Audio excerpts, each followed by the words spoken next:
Imagine being handed the keys to a billion-dollar startup, Oh, that sounds like the dream, right? right? You have this flawless product, like limitless funding, zero competitors, and, the best office space money can buy. Yeah, the ultimate setup. Exactly. It is the absolute ultimate setup. And yet, within 12 months, you completely bankrupt the company. Wow. And not because the market crashed, not because of bad luck, but entirely because of internal sabotage. That's a painful scenario. It really is. And today we're looking at a 2,700-year-old warning that perfectly diagnoses this uncomfortable truth. The truth about why human beings so often destroy their own ultimate setups. It's something we still do all the time. We do. So welcome to today's deep dive. Our mission for you today is to explore the ancient biblical text of Isaiah chapter 5 alongside a really great modern application guide. Yeah, and the goal is to figure out how avoiding these ancient pitfalls can, fundamentally strengthen your trust and your relationship with God right now in the modern world. Okay, let's unpack this. So to understand the sheer magnitude of this self-sabotage, we have to look at the opening metaphor of Isaiah 5. It's famously known as the parable of the vineyard. Right, the vineyard. Yeah, we are introduced to God, who is referred to as the well-beloved, and he plants a vineyard. But this isn't just tossing some seeds in the dirt and hoping for the best. Far from it. The preparation is staggering. He picks a very fruitful hill. He builds a fence to keep out predators. He painstakingly gathers out all the stones so the roots can run really deep. He plants the choicest vine, right? Yeah. The absolute highest quality genetics available. He even builds a watchtower in the middle of it and carves out a wine press. Which is huge. It is. I mean, the implication here is massive expectation. You don't, carve a wine press out of solid rock unless you are anticipating a massive, flawless harvest. Precisely. The conditions are literally perfect. Input just doesn't get better than this. Yeah. But then, and here's where it hurts, we hit the agonizing reality. When the time comes for the harvest, God looks for these beautiful, sweet grapes. And what does he get?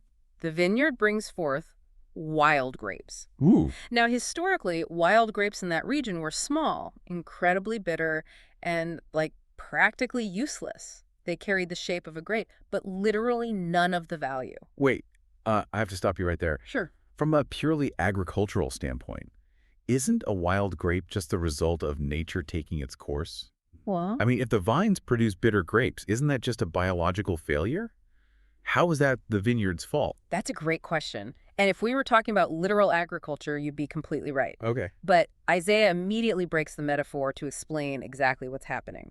The vineyard represents the house of Israel, and the vines represent the people of Judah. I see. Yeah, so God looked for judgment, which in this specific context means societal justice, but instead he saw oppression. He looked for righteousness, but instead he heard the cries of the marginalized. So the bitter grapes aren't some, biological accident. They are a deliberate moral failure. So it's this terrifying lesson about expectation versus reality. The perfect environment simply does not guarantee the right outcome. No, it really doesn't. You can have ultimate protection and limitless resources, but having access to those things is not the same as having the internal discipline required to use them properly. What's fascinating here is how the narrative directly addresses our human instinct to make excuses. Oh, we love making excuses. We really do. But in verse 4, God asks this devastating rhetorical question. He says, "What could have been done more to my vineyard that I have not done in it?" Oh, man. It's a brilliant psychological pivot.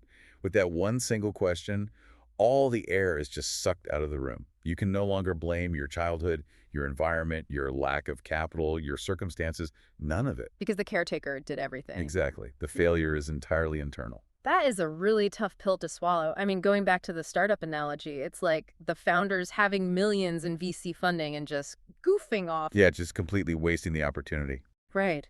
But Isaiah doesn't just leave us with this broad poetic metaphor about bad grapes, does he? No, he gets very specific. Yeah, it zooms aggressively in. The text breaks down exactly how a perfect setup gets ruined from the inside out, detailing these specific societal behaviors that ruin the crop. Often categorized as the 6 woes. Yes, the 6 woes. And understanding the mechanics of these woes is crucial because they show the exact anatomy of a societal collapse. It always starts with a shift in internal values that eventually manifests in external destruction. Okay, so let's walk through them. So the first woe diagnoses a systemic issue of greed and monopoly. It says, "Woe unto them that join house to house, that lay field to field, till there be no place." Now, hold on. Is ambition inherently bad here? How do you mean? Well, buying real estate and expanding a business sounds like what any successful agrarian society would do. Why is God condemning them for, expanding their portfolios? It's not about healthy ambition. It's about predatory extraction. See, in the ancient Israelite economy, land wasn't just a financial asset. It was a family's entire safety net. It was their God-given inheritance. Right, it was everything to them. Exactly. So when the wealthy elite started aggressively buying up all the property, joining house to house, they weren't just building wealth. They were actively displacing vulnerable families. Turning independent citizens into destitute laborers. Yes. The elite basically wanted to be left alone in the earth. But look at the tragic irony of the consequence. This greed leads to absolute desolation. What happens? Well, 10 acres of this monopolized vineyard yields just one bath of wine. That's barely a few gallons. A whole homer of seed yields a tiny fraction of a crop. It's the ultimate law of diminishing returns. Yeah. By centralizing all the resources and destroying the community, they actually destroyed the land's ability to produce at all. Which naturally flows into the second woe. Right, which is all about distraction and excess. The imagery here is wild. It really is. You have people waking up at the crack of dawn just to start drinking strong drink, partying with harps, viols, tabrets, and pipes until nightfall. And again, the issue isn't the mere presence of music or the concept of having a celebration. I mean, a healthy vineyard is supposed to produce wine to bring joy. True. The pathology here is escapism. The key phrase in the text is that they regard not the work of the Lord, neither consider the operation of his hands. Ah, so they are intentionally blinding themselves. Yes. You have a society that is literally rotting from corruption and greed, and instead of fixing it, the wealthy elite are just throwing a permanent 204/7 music festival. Right, to drown out the cries of the people they're oppressing. They're drinking to numb themselves to the reality of their own action. Which creates a terrifying psychological feedback loop. When you drown out your conscience long enough, you eventually lose your fear of consequence. And that brings us to the third woe. Open defiance. The visual here is so striking. It describes people drawing iniquity with cords of vanity and sin, as it were, with a cart rope. That is such a bizarre, heavy image.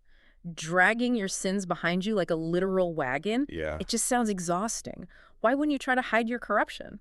I mean, usually people want to sweep that stuff under the rug. Because they have passed the point of shame, they are no longer hiding their dysfunction in the shadows. They are proudly hauling it down Main Street. Whoa. They treat their sin like precious cargo, and the defiance is so arrogant, they actually mock God, saying, "Let him make speed and hasten his work, that we may see it." Oh, wow. Yeah, they are literally daring the universe to hold them accountable. Like, go ahead, strike me with lightning, I dare you. Exactly. Which logically forces a society into the fourth woe, the moral inversion, calling evil good and good evil, putting darkness for light and light for darkness, bitter for sweet and sweet for bitter. It's a complete flip. Let me ask you this, though. Are these people intentionally, mustache-twirlingly malicious? Do they wake up thinking, I can't wait to be super evil today? It's far more insidious than that. What you're seeing is severe cognitive dissonance operating on a massive cultural scale. Okay, how so? Well, you cannot proudly drag a wagon of exploitation around without feeling some internal friction. So how do you alleviate that guilt? You change the rule. You have to fundamentally rewrite your moral vocabulary. You rebrand greed as efficiency. You rebrand oppression as strength. Right. When you compromise your actions to match a lower standard for long enough, you eventually lose the ability to recognize what true north even is. You literally destroy your own palate so you can convince yourself the bitter wild grapes are actually sweet. Exactly. You rewire reality just to sleep at night. That is terrifying because it happens so subtly. It does. And once truth becomes subjective like that, the final two woes are inevitable.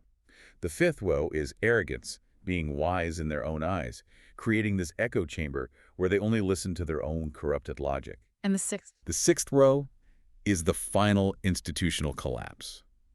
Corruption in the justice system itself.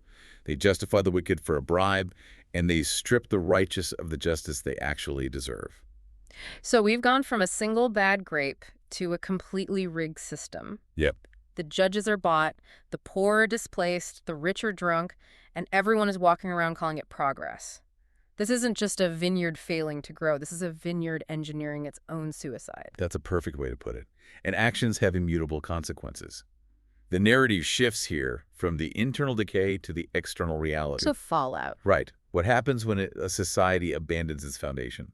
The imagery of the collapse is really profound. It says their root shall be as rottenness and their blossom shall go up as dust. It honestly reminds me of like a severe termite infestation. Oh, that is a great analogy. Because if you look at a house with termites from the outside, everything appears perfectly fine for years, you know? Yeah, the paint looks good. Exactly. You're hosting dinner parties, you think the structure is rock solid. But deep inside the framing, well, the root is rottenness. The wood is entirely hollowed out. It's just a shell. Yeah. So when that house finally caves in, it doesn't collapse because a strong wind blew.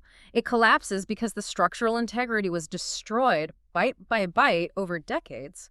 If we connect this to the bigger picture, we see that drift happens gradually, but collapse feels sudden.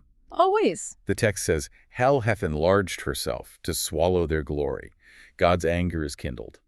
And then the external threat arrives. A whirlwind. Yes, God signals to foreign nations from afar. The invaders come swiftly. It says their arrows are sharp, their horses' hoofs are like flint, their wheels are like a whirlwind, and they roar like young lions, bringing darkness and sorrow. Okay, I have to play devil's advocate here, though. Go for it. Roaring lions, whirlwinds, an invading army sweeping across the land. That feels like an extreme escalation. It sounds harsh. Right. If God is the loving caretaker of the vineyard, why bring this level of absolute destruction down on them? Because reality is unyielding. God's warning here isn't some petty threat. It's a diagnosis of cause and effect. Okay. If you sever the roots of a plant from the soil of justice and truth, it dies. The Babylonians, or Assyrians, these invading armies, are simply the external whirlwind blowing against a house that has already been entirely hollowed out by termites. Ah, so it was already over. Yes. You wanted autonomy from God's protection. You wanted to call darkness light.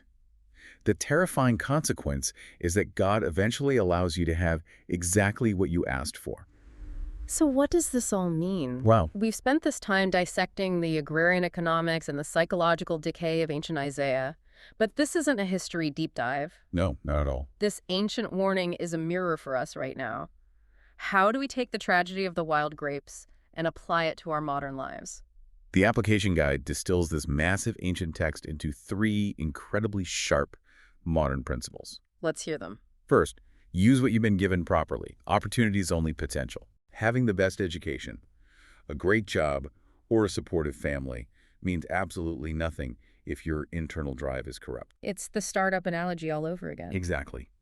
Second, stop outsourcing your responsibility. Every time we blame our boss, the economy, or our upbringing, we're severely delaying our own growth. That's the what more could I have done for my vineyard principle. Yes, You have to own your harvest. Nobody else is going to do it for you. precisely. And third, truth matters significantly more than ease. Do not redefine your standards just to make your bad behavior feel comfortable. If it's bitter, call it bitter. But I want to loop back to the core mission of our deep dive today. Okay. How does understanding all of this heavy, intense material actually strengthen our trust and relationship with God? That's a fair question. Because for a lot of people listening, trembling hills and roaring lions don't exactly inspire warm, fuzzy feelings of relational trust, you know? No, they don't. But it requires looking at the motive of the caretaker. Think back to the exhausting, meticulous preparation of the vineyard. The fence, the stones. The fencing, the stone gathering, the building of the tower. That is not the work of a distant, apathetic deity. Oh, it's really hands-on. That is the work of an incredibly invested father. Trusting God doesn't just mean passively acknowledging he exists. Real trust means trusting that his standards, his demands for justice, truth, and righteousness are the absolute best possible soil for human flourishing. Wow. So when he tells us to stop dragging our sins around in a wagon or warns us against calling evil good, he isn't trying to be some cosmic buzzkill imposing arbitrary rules. Not at all. He is a father desperately trying to protect his children from rotting their own roots. Yeah. His anger at the oppression and the wild grapes isn't because his ego is bruised. He is angry because he loves the marginalized who are being crushed, and he hates seeing his people destroy the incredible potential he placed inside them. That really shifts the perspective entirely. It really does. We've gone on quite a journey today. I mean, we started with the ultimate setup, God's perfectly curated vineyard, and the absolute tragedy of the wild grapes. The expectation versus the reality. Yeah, we explored how access doesn't guarantee outcome. We broke down the mechanics of the six woes, seeing how greed leads to distraction and defiance leads to moral inversion. And ultimately how a society rots from the inside out long before the external whirlwind ever arrives. And we saw the inescapable reality that if you adjust your moral compass to match your dysfunction, you will eventually lose your way completely. Yeah, you lose true north. But here's where it gets really interesting. Oh. This ancient agricultural text is speaking directly to your life today. The beauty of taking an honest inventory of your own wild grapes, recognizing where you might be making excuses or redefining your standards, is that you are still in the vineyard. That's a great point. You have the power to change your inputs tomorrow. The stones have been cleared, the tower is built, the responsibility is heavy, but the opportunity for a genuine sweet harvest is entirely yours. This raises an important question for all of us. Are we valuing the incredible investment that has been made in our lives, or are we just taking the rich soil for granted? Awareness is really the only thing that prevents long-term damage. Absolutely. And as we wrap up today's deep dive, I want to leave you with something to chew on that completely reframes everything we've discussed. Let's hear it. We've spent all this time talking about the pain and disappointment of producing wild grapes, but consider this. If God is the ultimate meticulous caretaker of the vineyard, what happens when the pruning shears come out? Oh, wow. Are the most painful, disruptive, confusing moments of your life right now actually a punishment?